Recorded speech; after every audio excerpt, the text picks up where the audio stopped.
Всем привет! Меня зовут Ренина Юрий. Я сегодня буду рассказывать про уязвимости банковских систем. Доклад, основанный на многолетнем опыте. Кто я такой? Я старший специалист по анализу защищенности банковских систем в Positive Technologies. Уже больше 10 лет в информационной безопасности. Также я бакхантер. Вот у меня первое место в бакбаунти программе Kiwi на хакерване, которая была, Kiwi кошелька. Я сломал уже сотни сайтов. И у меня еще есть канал Бакхантер. Может быть, кто-то на меня подписан. У меня 3500 подписчиков в Телеграме. Вот. Я интересуюсь финансовыми приложениями, собственно, про это и будет мой доклад. Ну и весь перевод благодаря ChatGPT сделан в короткие сроки. Поэтому, если тут что-то с английским языком не так, во всем винить надо ChatGPT. Вот это вот мой код Пашка. Знаменитый код, я его вставляю в каждую презентацию уже, наверное, лет 5. И вот видите, вот эта вот фотография, у него глаза светятся. Это не фотошоп, он просто ровно смотрел в камеру.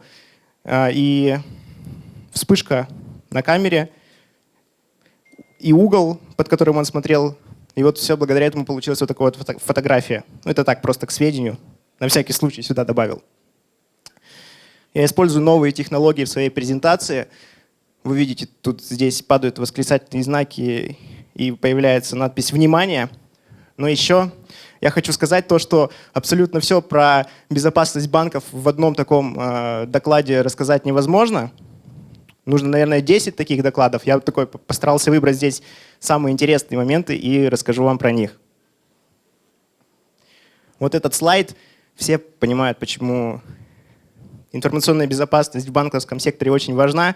Поэтому я его тут такой вот линией перечеркнул, он нам нафиг не нужен. Мы дальше перелистнем.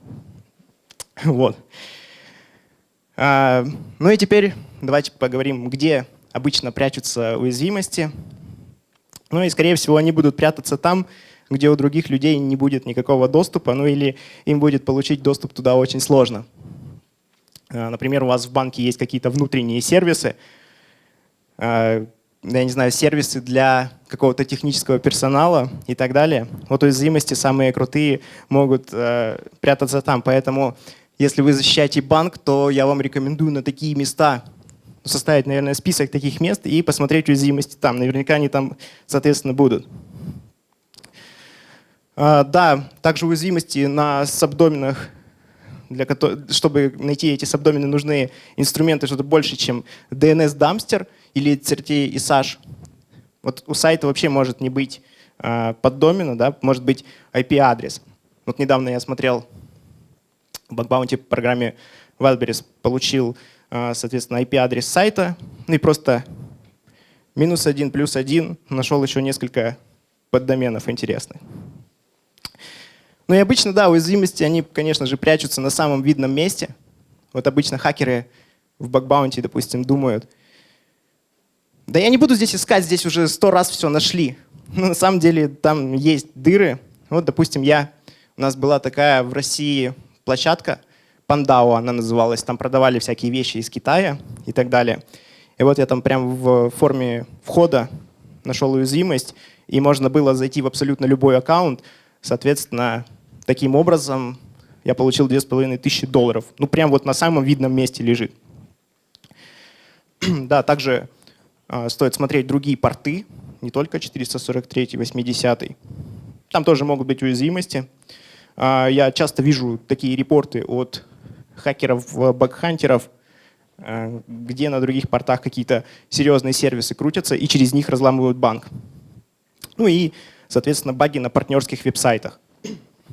Помню в Kiwi, когда ты пользуешься кошельком, отправил транзакцию, тебя там перекидывало на страничку, и на этой страничке, соответственно, нужно было пройти опрос.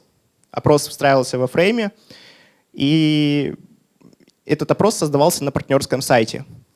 На эту страницу почти всех кидало после того, как люди делали платежи.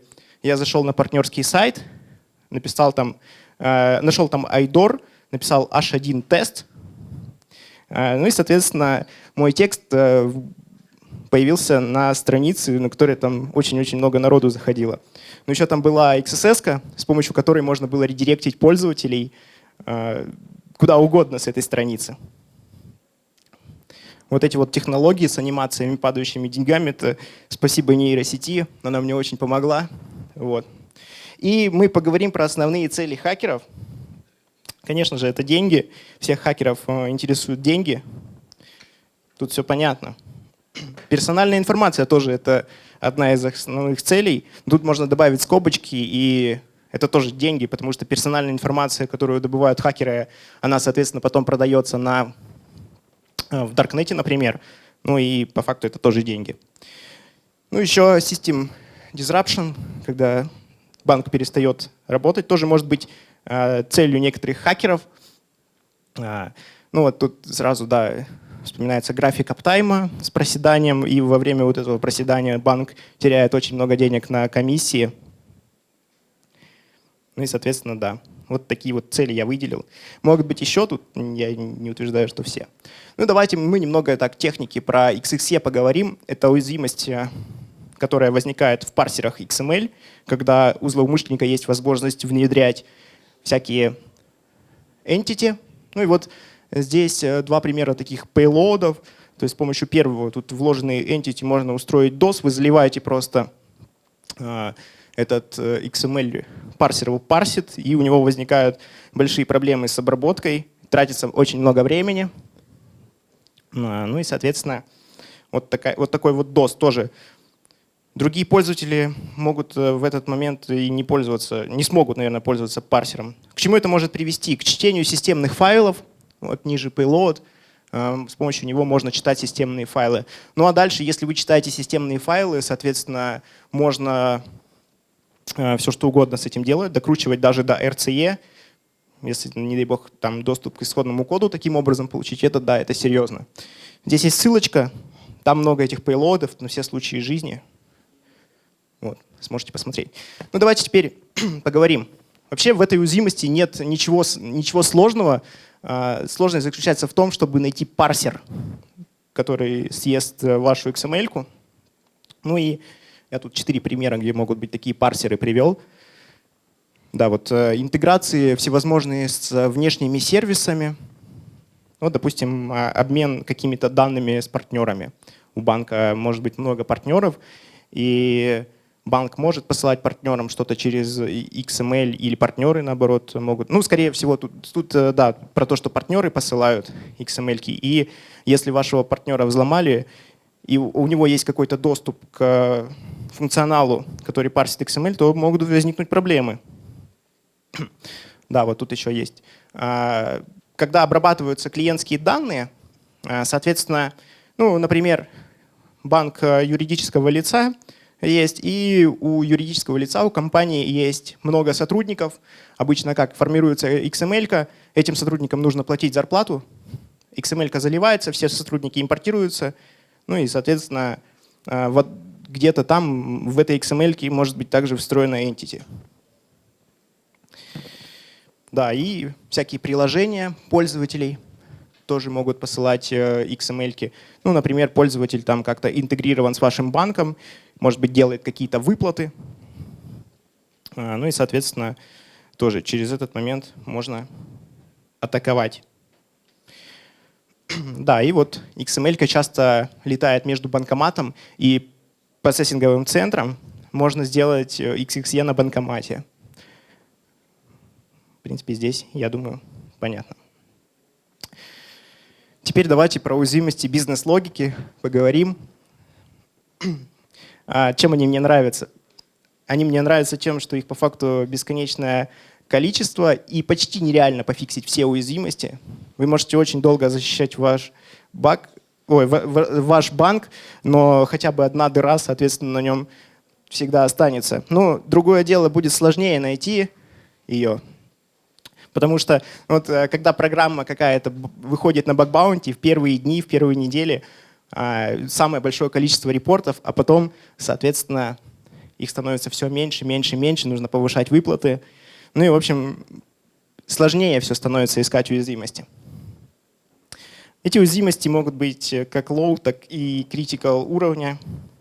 Critical уровень там Это серьезно. Ну, например, накрутка каких-нибудь денег в вашем банке, это может быть очень опасно.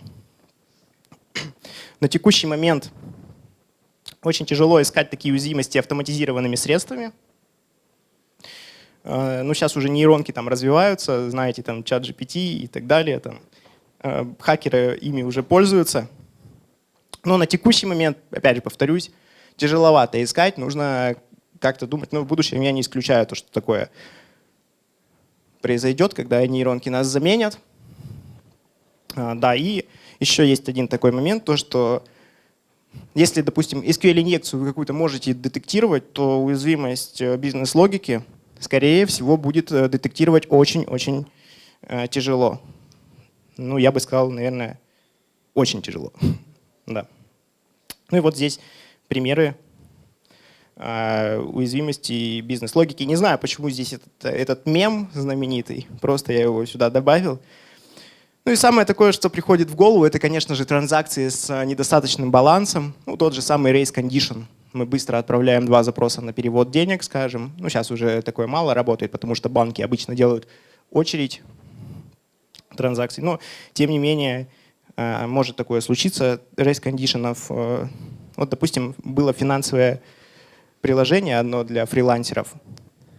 И я там однажды искал в рамках баг-баунти уязвимости. Мне зачислили деньги, я запросил вывод, и мне там вместо 7 тысяч рублей пришло 70. Я, соответственно, деньги потом возвращал. Вот и интересный вектор.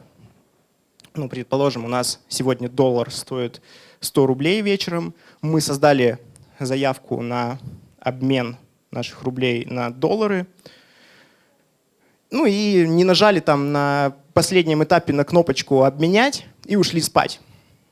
Просыпаемся утром, доллар уже стоит там, я не знаю, 150 рублей, к примеру, а у нас старая заявка создана, мы там нажимаем на кнопочку и по старому курсу, соответственно, обмениваем деньги. То есть вот такие баги, они встречаются. Да, мы можем еще также, не было у нас там покупки, скажем, и мы можем за нее вернуть деньги. Если, допустим, мы перевели пользователю, смотрим там ID транзакции, подставляем его в возврат, и таким образом деньги, которые мы перевели пользователю, возвращаем себе. Может еще так остаться, что деньги останутся у него на счете. Да, либо вот опять же raise condition, когда мы для одной транзакции делаем несколько возвратов. Также тут вот обычно сейчас стали QR-коды для оплаты, они стали популярны, в том числе у нас в России сейчас все оплачивают QR-кодами. Но это тоже такая вот интересная особенность, когда злоумышленник может генерировать фейковые QR-коды, и деньги вместо того человека, кому они предназначались, будут, соответственно, поступать злоумышленнику на его счета. Да, вот еще есть такая вот уязвимость бизнес-логики, когда можно превышать лимиты. Как можно превышать лимиты? Это очень тоже много способов. В Kiwi кошельке я превышал лимиты. То есть были такие, в Kiwi кошельке было много платежных провайдеров, сотни тысяч платежных провайдеров, если быть точнее. И нужно было найти такой платежный провайдер, который выводит деньги на карту, но, соответственно, не берет при этом комиссию. Такие провайдеры были. Но тут же опять может быть бесконечное количество вариантов, как обойти эти комиссии. Это нужно уже смотреть по конкретному сайту. Да, вот бывает такое, что банк заблокировал аккаунт какого-то пользователя, ну, скажем, за мошенничество. Ну, как бы вроде бы пользователь не может пользоваться аккаунтом своим, но тем не менее, если он, ну, скажем, например, зашлет какой-то прямой запрос на endpoint, который проводит платеж, то, соответственно, даже если аккаунт под арестом, он может перевести куда-то деньги. Либо он может там как-то оплатить по карте. Эти все моменты тоже надо искать. И вот это, я считаю, то, что достаточно серьезная проблема может быть для банков. Ну и тут еще возможность забайпасить биометрическую аутентификацию. Ну, тут, я думаю, тоже понятно. Вот вчера буквально рассказывали мне, как ну, один байпас, там, пользователь, скажем, оставляет свой отпечаток пальца, потом другой пользователь каким-то образом добавляет свой отпечаток пальца в телефон пользователю, банк это не проверяет никак, ну и таким образом обходится биометрия. Теперь я расскажу, да, я вообще хочу отметить то, что вот все, что я здесь рассказываю, это исключительно в таких образовательных целях. Конечно, не надо использовать это для взлома реальных банков, потому что могут возникнуть проблемы. Но я расскажу, как взломать, зачеркнуто, банк, даже если вы не используете там никакие программы типа Бурпа. Ну и вот первое, да, такой вот вектор. Обычно банк там для бизнес-клиентов и для физических лиц подразделяется. Ну и если кабинет для бизнеса, там, как правило, больше всяких функций. И вот это вот левое меню, знаете, как заходите на банк, там, я не знаю, вот тут профиль компании, у физического лица его, скорее всего, не будет там. Зарплатные проекты, заявления, тоже здесь может быть очень много функций. Ну и, соответственно, мы получили такое меню. Потом что мы делаем?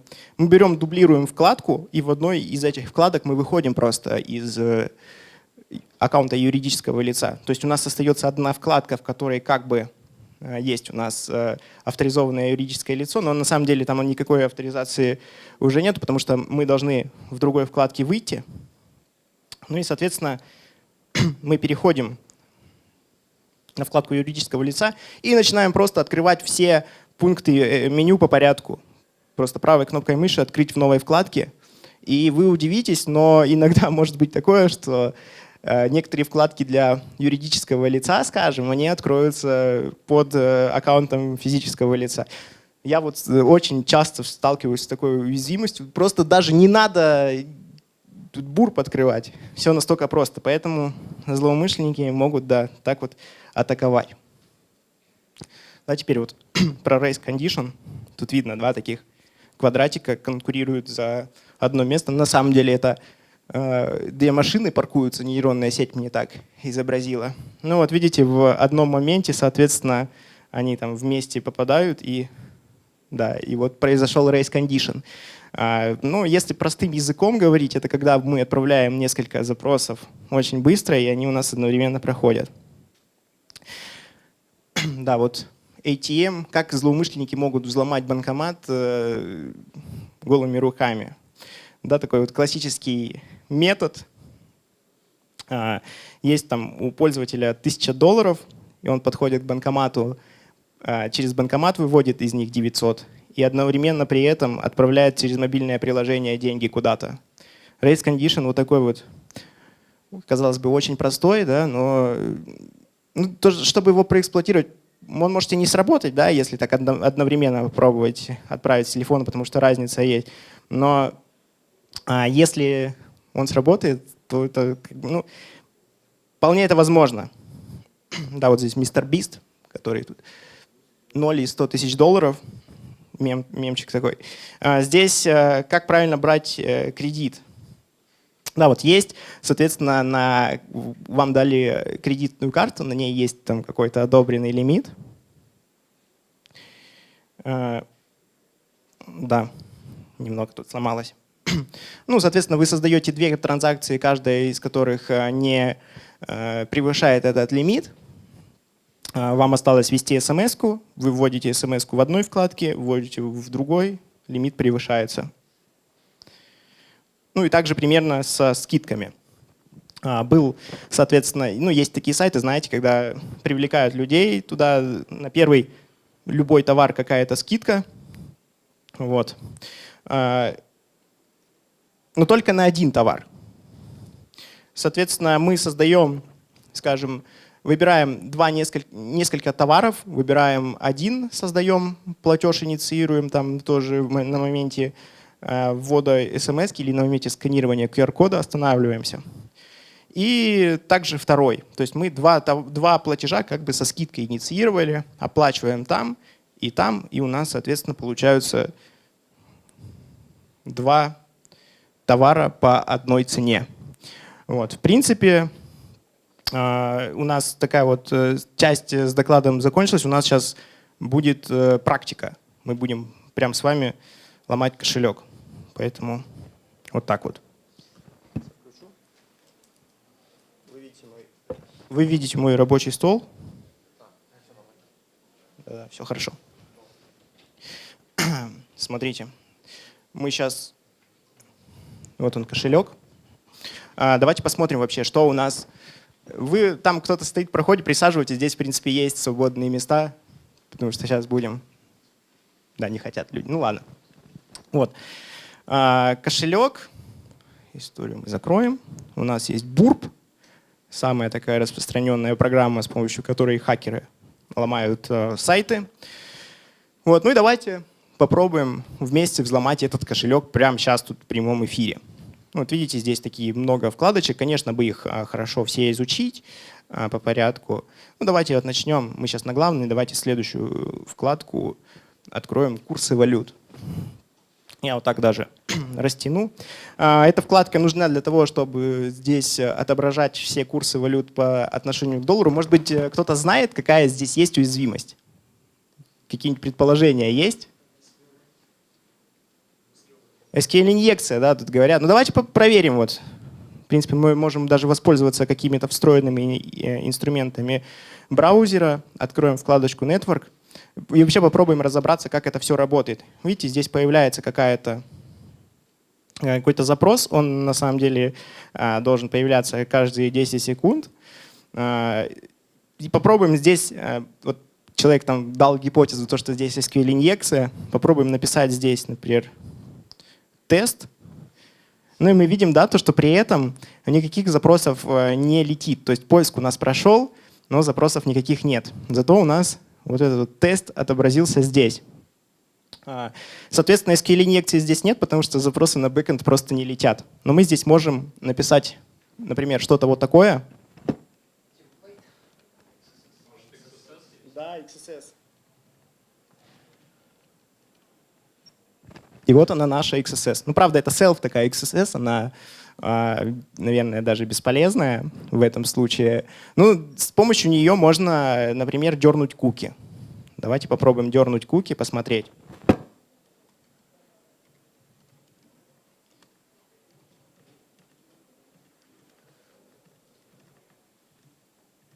Не дает написать. Да, вот она наша сессионная кука, потому что на ней, соответственно, нет флага HTTP only. Можно даже вот тут в браузере посмотреть, какие на ней есть флаги. Вот куки и вот он, PHP SSID. Ну и у нее вообще никаких защитных флагов нету. Вот такая вот первая уязвимость, которую мы нашли. Очень простая. Вернемся обратно сюда. Ну и вообще поизучаем дальше сайт, что у нас здесь такого есть интересного. Я тоже однажды листал сайт одного банка, вот так вот. Ну и вижу тут снизу вот эти вот иконки социальных сетей. Значит, да, права никак не защищены тут, да, немного.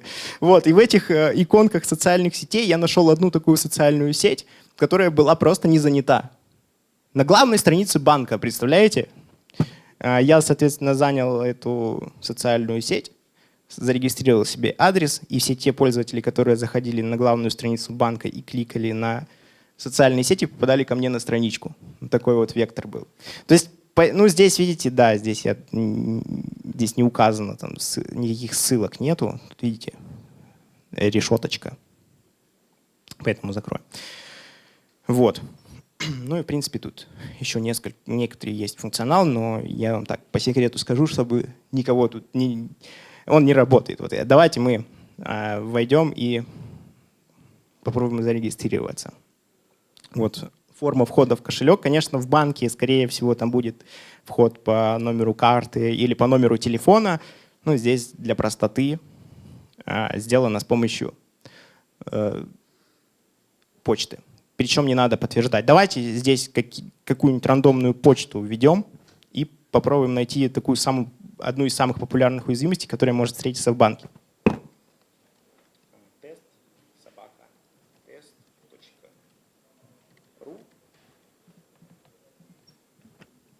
Значит, создаем аккаунт. И мы видим то, что в системе уже есть пользователь с таким аккаунтом. Я, кстати, даже не помню, почему он здесь оказался. Давайте тест 3 скопируем, вставим. Если аккаунта не существует, то нас закидывает в личный кабинет кошелька. И давайте мы еще раз попробуем зарегистрировать такой аккаунт с такой же почтой.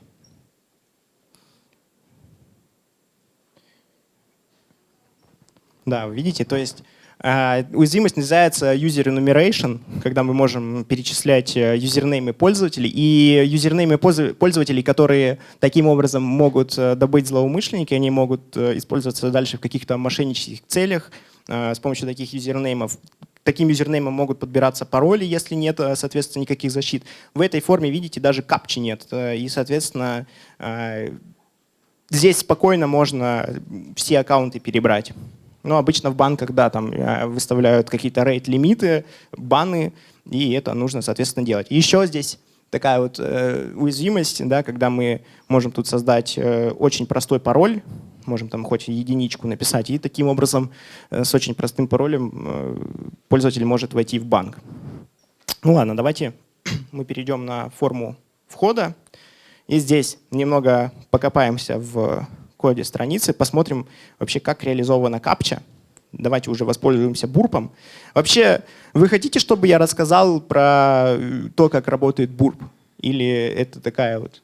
Да, вот есть люди, кто хотят. Давайте я вкратце здесь расскажу, какие тут вкладки есть.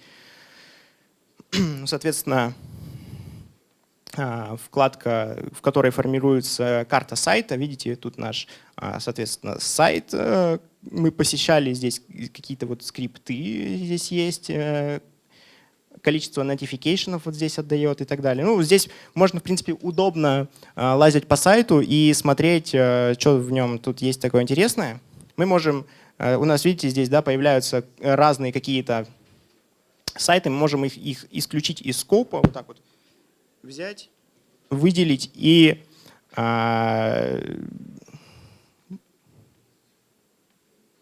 вот, remove from scope. И теперь они у нас не будут задаваться. Ну, в принципе, мы можем здесь установить скоп, который нас интересует, поставить наш wallet. Но мы этого делать, в принципе, не будем. Нам сейчас это не важно. Самая популярная вкладочка прокси. Мы нажимаем перехват, вводим здесь данные 46xDK и нажимаем «Войти». Ну и вот мы перехватили вот этот вот запрос на вход. Здесь, соответственно, видите, в этом запросе почта и пароль наши отображаются, но мы не видим, чтобы здесь где-то отображалась капча. Соответственно, почему так происходит, давайте разбираться. Выйдем отсюда еще раз и посмотрим код страницы.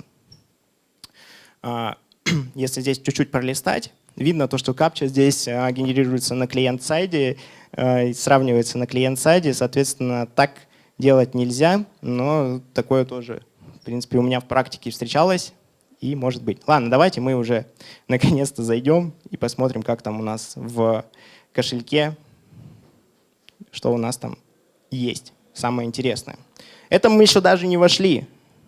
Здесь, кстати, тоже в этой форме есть user enumeration. Так вот, войдем. Соответственно, да, тут было реализовано пополнение через криптовалюты. Сейчас здесь оно выпилено, мы не будем пополнять деньги, мы их попробуем каким-то образом получить. Ну так вот это, в принципе, реализовывалось. Можно было перевести там криптовалюту на этот адрес, курс, там, указать хэш, и скрипт автоматически проверял и добавлял нам монеты на счет. Здесь также есть история транзакций, есть счета. Вот давайте попробуем здесь создать какой-то вот долларовый счет, например, евро, рубли. Ну, вот есть у нас какая-то табличка, Максимум у нас с помощью, мы можем здесь создать, по-моему, 5 счетов, да, видите? У нас пропал функционал. В принципе, мы можем перехватить запрос на создание счета. Не хочет удаляться. Вот. Давайте попробуем перехватить и, например, создать новый счет. Вот здесь есть параметр валюта. Соответственно, мы можем написать сюда, например, BTC, нажать Forward, и видите, у нас создается биткоин-кошелек, хотя не должно было такое произойти. И часто в банках ты видишь формы, когда можно там. У нас было, мы такой репорт заносили просто ради прикола, там создали счет с валютой BTC в банке. Ладно, удалим. В принципе, в истории транзакций у нас мы еще пока никакие. У нас интерсепт включен. Кстати, новый интерсепт, он очень удобен. Да? Вот мы можем, смотрите, раз нажали тут на кнопочку, потом нажали на кнопочку счета, переводы, настройки, видите? И все сразу отобразилось. Прям стало круто. Раньше мы только последний запрос видели. И там перебирали, искали, это было неудобно. Здесь, в принципе, можно теперь спокойно так переходить. Вот я нажимаю, вот мне нужно там форвард этого запроса. Меня раз в настройки выкинуло. Да. Значит, давайте, да, создали мы счета. Создадим еще один российский рубль. Попробуем переводы. Скажем, там пользователь админ. Вот он у нас просто такой есть. Да, часто может встретиться. И перевести здесь, например, 5. Недостаточно средств. Но если мы здесь, скажем, напишем минус 5, то транзакция успешно отправится. То есть здесь отрицательные транзакции, они не проверяются. Но в банке, конечно, да, это такой на грани фантастики сценарий. Но вот, допустим, в Киеве были такие провайдеры, на которых можно было заслать деньги, они там испарялись. Были такие провайдеры, которые могли создать тебе отрицательный баланс. Ну а вообще отрицательный баланс, он может создаться, если, например, там 2 автоплатежа в одно время каким-то образом используются. Но тоже тут надо смотреть. Так. Соответственно, нам на счет дало 10 монеток, 2 каких-то уведомления появилось. Вы успешно перевели минус 5 USD пользователю. Вот.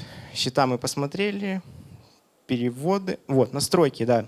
Здесь тоже, видите, имя, фамилия. Давайте здесь сразу укажем скрипт. Введем сюда. Сохраним там телефон какой-то, мы можем тут, давайте вот такой вот мы тоже укажем, сохраняем изменения, смотрим, как выглядит этот запрос. Здесь у нас имя, фамилия, почта и телефон. Видите, здесь же мы видим в форме еще один параметр. Здесь у нас доллары, давайте мы посмотрим код. Что-то подлагивает. Посмотрим код. Не хочет. Почему-то я не знаю, почему он не хочет смотреть код. Да, точно, спасибо.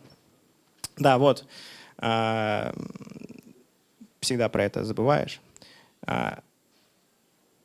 Видите?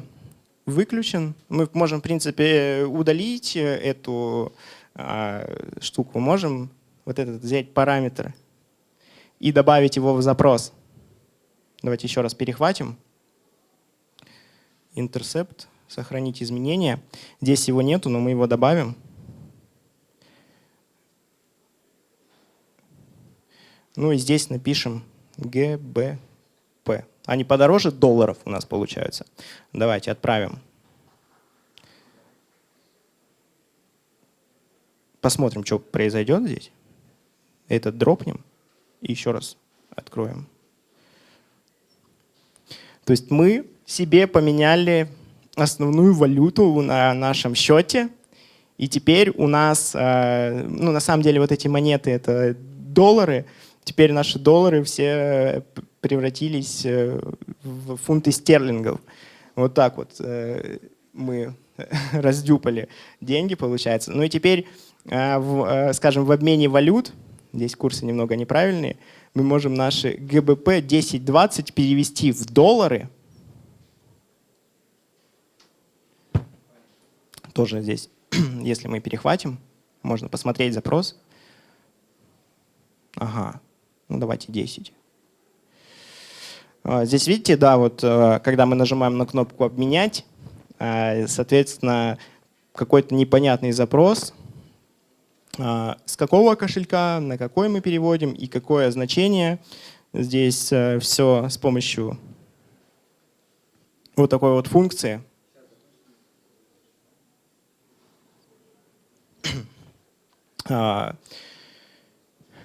Шифруется, encrypt. И, соответственно, на бэкэнде с ключом тест, где тут у нас ключ, вот он передается, вот он ключ.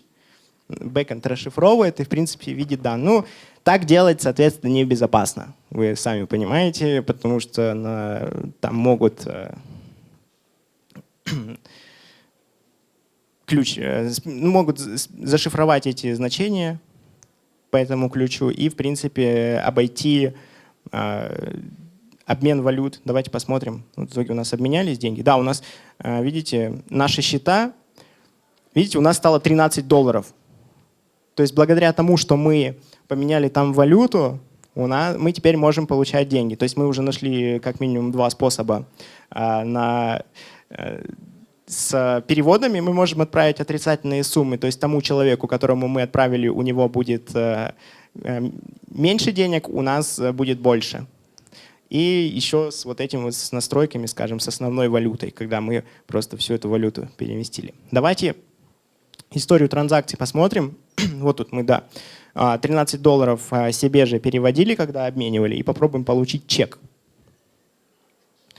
Соответственно, вот он наш чек. И здесь есть, может быть, у кого-то какая идея, какая здесь может быть уязвимость? Конечно, тут IDOR, мы там, скажем, подставляем 5 и чекаем чужие чеки. У меня вот вообще, что может быть в чеках? В чеках может быть раскрываться информация об аккаунте пользователя того, которому мы переводили. Допустим, у меня был в Киеве такой один интересный сценарий. У них, соответственно, были чеки, которые пользователь любой мог сам получить просто так вот под любой транзакцией нажать на кнопочку «Получить чек».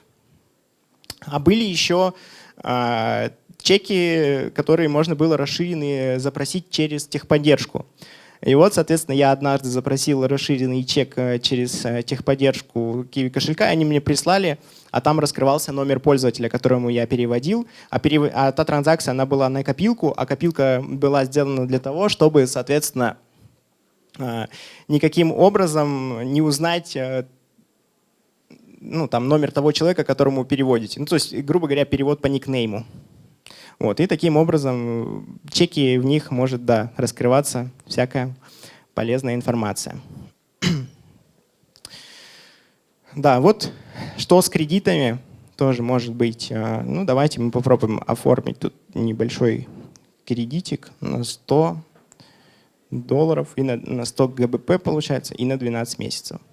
Вот, создаем. У нас здесь есть какие-то там параметры, да, процентная ставка, срок месяца. Здесь там на бэкэнде крутится скриптик, который, соответственно, раз в минуту проверяет кредит и выдает его или не выдает. Тут уже зависит от репутации пользователя. Ну вот этот вот кредит, соответственно, видите, да, он у нас стал активным, нам выдался. Ну давайте мы попробуем погасить его. Ваш текущий баланс нам, соответственно, да, начислили. Погасим. И, соответственно, давайте обновим эту страничку. Мы можем получить такую справку.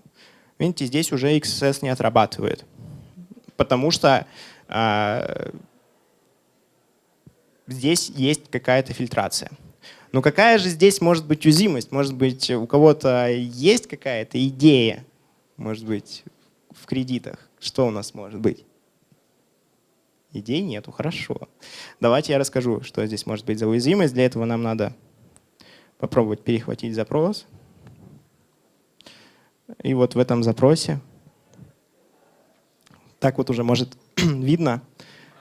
Да, мы можем. Вот там у нас есть специалист по анализу защищенности банковских систем. Он знает все уязвимости. Круто, спасибо. Да, мы здесь можем указать процент, мы можем выдать себе, попробовать кредит под 0%.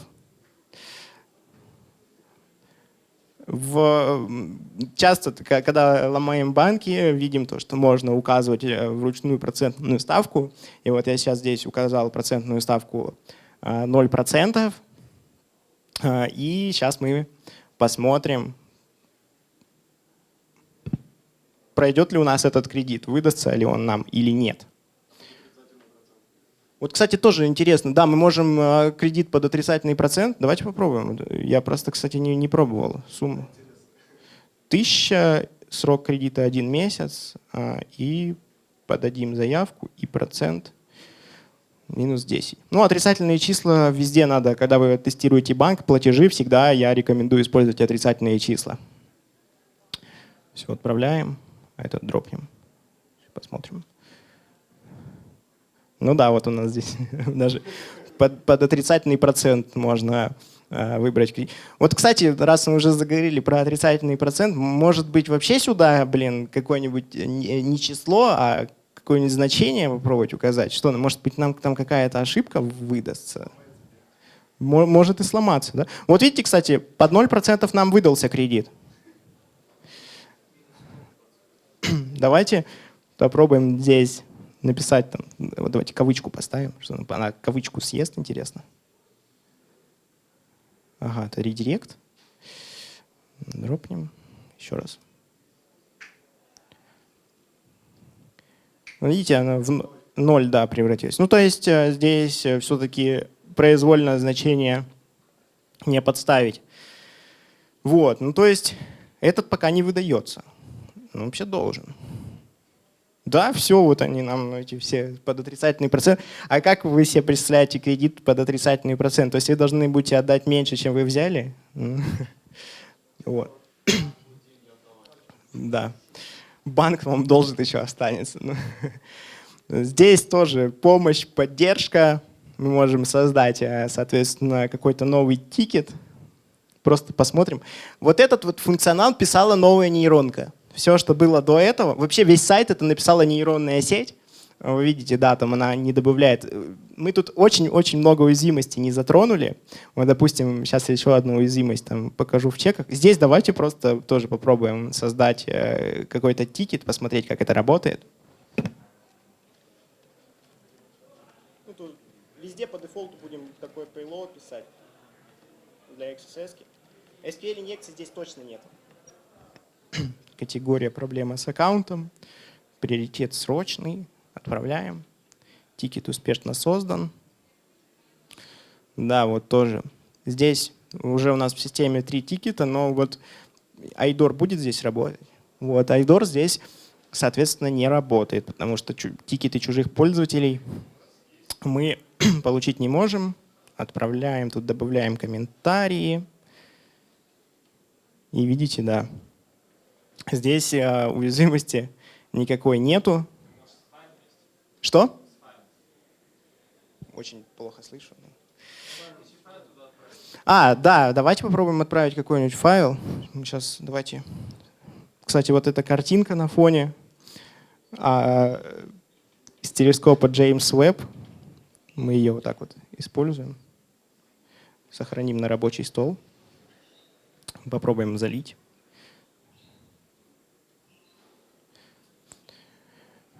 Сообщение отправлено. Вот картинка, да, прикрепилась. Ну вот у меня здесь какой вот может быть единственный вариант? Вот попробовать переименовать. Так вот сработает. Видите, не работает. Да. Ну, вот этот функционал, он оказался не зря. Но здесь еще есть уязвимости. Если так вот подумать, мы давайте вернемся к регистрации. Выйдем здесь, соответственно. Я вам сейчас покажу еще одну уязвимость. Зарегистрируемся. И здесь вот перехватим запрос собака.ру, например, единичку.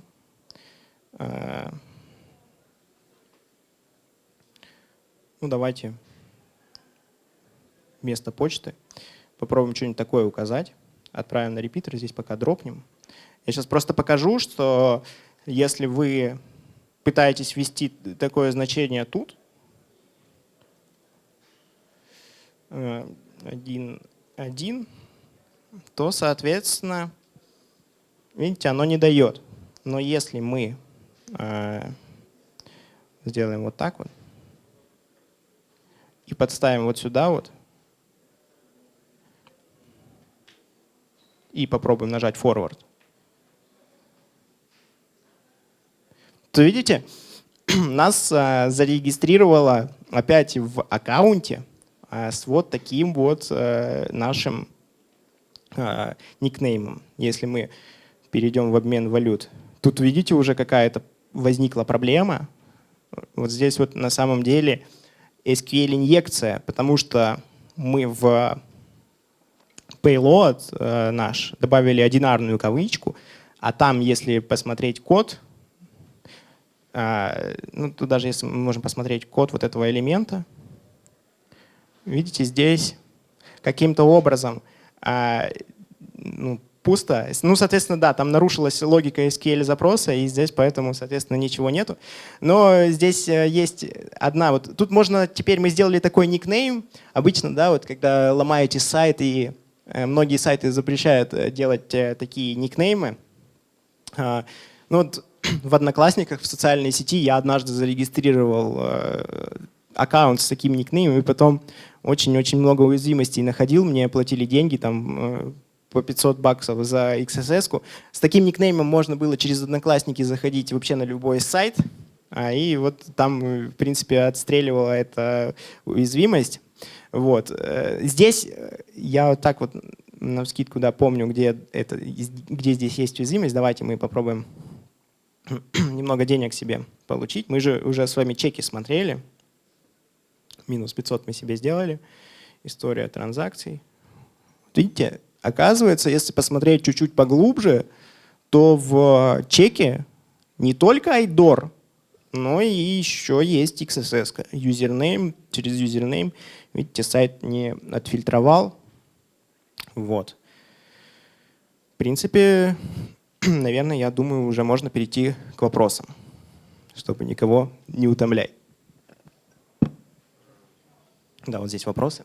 Ладно, я...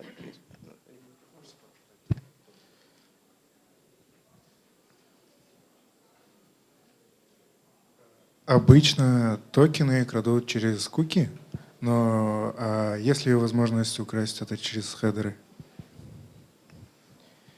С помощью той же самой авторизационный токен, ты имеешь в виду?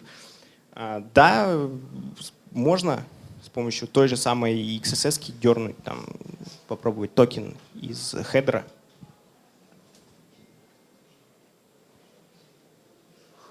Спасибо. Да, все.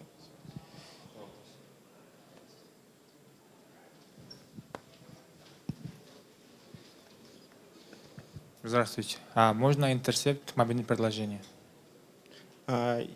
Интерсепт рассказать, как работает? Или... Нет, мобильные приложения. Мобильных приложений. У нас есть в компании отдельная команда, которая занимается перехватом, которая занимается безопасностью мобильных приложений. В принципе, я занимаюсь только безопасностью вебчика и банкоматов. Поэтому про перехват трафика в мобильных приложениях, я, конечно, могу сказать, да, SSL unpinning, соответственно, такие данные, такие нужно сделать, чтобы перехватить трафик, соответственно. И в некоторых приложениях можно даже это не делать, в принципе, и так трафик перехватывается. Если больше информации, это... я за мобильные приложения не могу прям так сильно хорошо рассказывать. Здравствуйте. Я начинающий пентестер. Можно с официальным банком так сделать? Или что будет? Как Е- будет? Если вот официальный банк будет сделан так же, как вот этот вот дырявый кошелек, это, конечно, у банка будут проблемы. Да, тут вот этот вот кошелек, он сделан специально с большим количеством дыр. Ну, какие-то из этих дыр, в принципе, вот эти дыры, которые сюда вложены, они так или иначе мне в моей практике, соответственно, когда-то встречались похожие, в том числе с отрицательными числами. Вот в обмене валют, кстати, тут вот, да, вот у нас уже тут этот аккаунт сломан, обмен валют для него не работает. Вот. Но здесь еще есть ошибка округления. То есть мы можем тут 0.01 USD поменять на 0.01 евро. Вот. И, соответственно, таким образом, вот эта вот распространенная ошибка округления, а потом 0.01 евро мы можем обратно поменять в 0.02 USD и таким образом по кругу гонять деньги. Вот. В принципе, вот эти баги, они могут встретиться в реальном банке.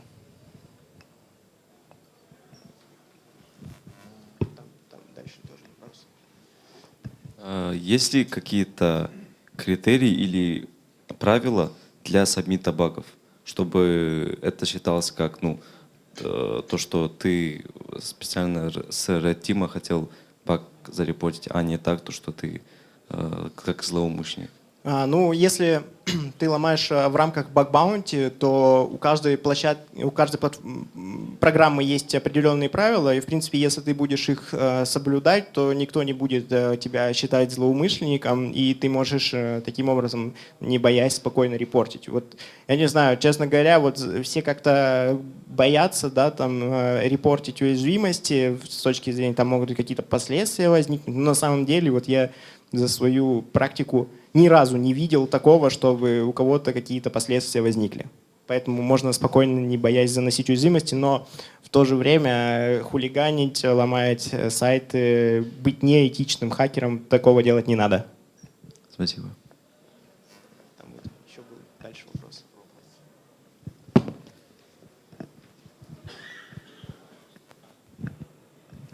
Говорили, что с помощью нейронной сети сгенерировали код этого дырявого кошелька, а нейронные сети специально дали инструкцию сделать его с дырами. Смотрите, тут как было. Тут вообще этот кошелек, он разрабатывался еще, наверное, год назад, и тогда была GPT 3,5, по-моему. Вот. И часть функционала, она была написана на этой нейронке. Вот. И она допускала дыры. Соответственно, вот эти все уязвимости, там даже SQL-инъекции проскакивали. В принципе, все было очень дырявое. Но буквально, может быть, пару недель назад, перед тем, как здесь выступать, я решил обновить этот кошелек, в том числе вот сделал новый дизайн. И вот новая нейронка, Cloud AI, может быть, знаете такую, самая умная сейчас на текущий момент, умнее, чем ChatGPT. Там тоже интересная история, как ребята, которые разрабатывали вот эту нейронку, они раньше были в команде OpenAI, потом отделились и сделали лучше. Я просто не мог поверить, что вообще такое возможно. Ну и вот эта вот новая нейронка, я написал с помощью нее вот этот вот, буквально 3 запроса. Это у меня заняло, написал раздел помощи и поддержки, и так и не нашел здесь ни одну уязвимость. Как думаете, если реальный разработчик при разработке реального продукта будет прибегать к помощи нейронок, то у него тоже будет много багов? Или он может сказать, делай, пожалуйста, без багов и без дыр, и она без багов и без дыр сделает? Но тут надо тоже подходить с умом. Если разработчик, скорее всего, не понимает безопасности, то у него будут дыры. А так, если ты пишешь код с помощью нейронки, вот последняя она выдает очень-очень безопасно, и, соответственно, ну, я думаю, вполне возможно, если разработчик что-то понимает в безопасности и пишет с помощью нейронки, можно писать очень быстро и очень крутой код, в принципе, без каких-то уязвимостей. Рахмет, присмотрюсь к Cloud AI. Да, рекомендую, очень крутая нейронка. еще там один вопрос есть. Считаете ли вы, что централизация — главная проблема банков и причина множества уязвимостей в них? Ну, уязвимости и в децентрализованных каких-то приложениях тоже есть, там Web3. Я не специалист в этом вопросе. Вот. Но я не считаю это главной проблемой, из-за которой появляются уязвимости и централизация. Вот. Наоборот, ну, в принципе, есть такие прям очень крутые защищенные банки. Вот кошельки. Kiwi кошелек, я считаю, был очень защищен. Я не считаю это главной проблемой, централизацию, в принципе. У меня вопрос. Ой. Ты хотел задать? Просто для большинства систем, в том числе банков, главная проблема — это именно человеческий фактор, который мешает. Человеческий фактор — это в плане того, что люди отдают деньги мошенникам, вот, про это? Не, я больше про именно некомпетентность некоторых работников, которые могут работать в компании и иметь доступ к этому. Вот. Ну да, это да, есть такой. А в децентрализированных системах такой проблемы нету, потому что тут работает принцип Zero Trust. Да. Ну, я, в принципе, да, наверное, согласен с этим утверждением. Но я все-таки не считаю то, что централизацию большой проблемой можно сделать безопасно. Все-таки я считаю банк в таком случае. Спасибо. Спасибо большое за вопрос. У меня еще вопрос. Можете рассказать о своем самом первом опыте нахождения бага? На какой платформе вы репортили ее? На каком сайте находили баг? И ваши чувства. Да, я ломал социальную сеть ВКонтакте еще, может быть, около 10 лет назад. Там было очень много CSRF-уязвимостей. И первую CSRF-уязвимость я нашел. Я пользователю скидывал ссылку, он там по ней переходил, и у него на стене появлялась запись, которую я указывал. Вот. Мне за эту багу дали $200, и после того момента я стал баг-хантером. Я как-то даже не знал, уязвимость это или нет. Посмотрел через консоль. Вот, консоль браузера. Через нее я нашел свою. Посмотреть код, тут network. Да. Когда я нажимал на кнопочку, переходил по ссылке, здесь появлялся запрос, соответственно. В нем не было CSRF токена, и так появилась моя первая уязвимость. Как-то я дошел до того, что я мог скинуть ее любому пользователю, и он таким образом, у него на стене запись появлялась. А вы администрацию писали, да? ВКонтакте просто. Я написал, да, в техподдержку, и они мне сказали, напиши на HackerOne, и я написал, и мне дали деньги. А до этого еще была у меня уязвимость. Там можно добавлять друзей, и там был такой функционал, когда можно пригласить к себе в друзья человека какого-то. Там нужно было указать его номер телефона, и ему там на телефон приходила смс-ка, и аккаунт в качестве такой собачки неактивный, он добавлялся в список моих друзей. И там не было никаких лимитов, и я за ночь себе ради теста накрутил 100 тысяч друзей. Мне соответственно, снесли аккаунт. Вот. Мне же нужно продемонстрировать критичность, импакт баги, соответственно. Это такая еще была интересная замена. За нее я ничего не получил, а оплачиваемое это $200. Спасибо. Еще вопрос последний. С чего начать, если хочешь... есть немножко опыт программирования и хочешь двигаться в этом направлении. Я могу всем желающим дать ссылочку на этот wallet thehack.ru. Здесь, в принципе, эти все уязвимости, которые я показал, это далеко не все на самом деле уязвимости, которые есть на этом кошельке. Если еще глубже покопаться, здесь можно столько всего найти. Допустим, через SQL-инъекцию даже, которую я вам показал, которая в обмене валют. Здесь, я думаю, у вас даже получится исходный код дернуть, посмотреть, как это там все устроено. Поэтому начать можно с этого. Спасибо. Хотел бы спросить у вас, какие метрики или правила вы посоветуете для разработчиков при разработке веб-сервисов? Вот, кстати, да. да, я бы, в принципе, вот хорошо бы разработчику непосредственно со специалистом по информационной безопасности поддерживать контакт, и чтобы специалист по информационной безопасности консультировал. Но если нет специалиста по информационной безопасности, то я бы рекомендовал общаться с нейронками, потому что они, в принципе, могут, я бы даже сказал, что вот нейронка, она лучше, чем любой специалист по информационной безопасности в чем-то, хотя в плане знаний. У нее можно спросить все, она на все, в принципе, ответит. Вот. Я бы вот такой совет дал, с кем-то поддерживать контакт насчет информационной безопасности. А в каком плане вы имеете в виду с нейронкой? То есть предоставлять доступ к базовому коду и чтобы Нет, он просто если у разработчика возникли... Коду, конечно, да, не надо предоставлять доступ, это очевидно. То есть нельзя никогда закидывать код в нейронку, чтобы он там никуда не слился. С умом думать, там, что вы туда пишете. Вот. Но я имею в виду вот в плане советов.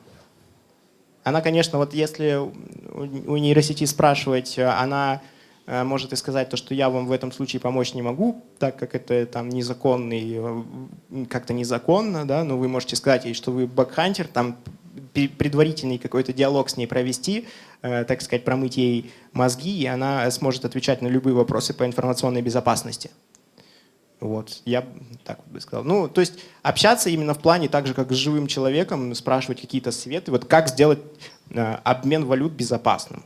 Вот она вам скажет, скорее всего, что-то такое, типа посмотрите ошибки округления, чтобы их не было. Примерно расскажет, как это можно сделать. Потом она может вам сказать, посмотрите, фиксируется ли курс обмена валют, и можно ли по старому курсу, как вот я в презентации рассказывал, на следующий день обменять. Вот она, в принципе, все эти советы она даст спокойно.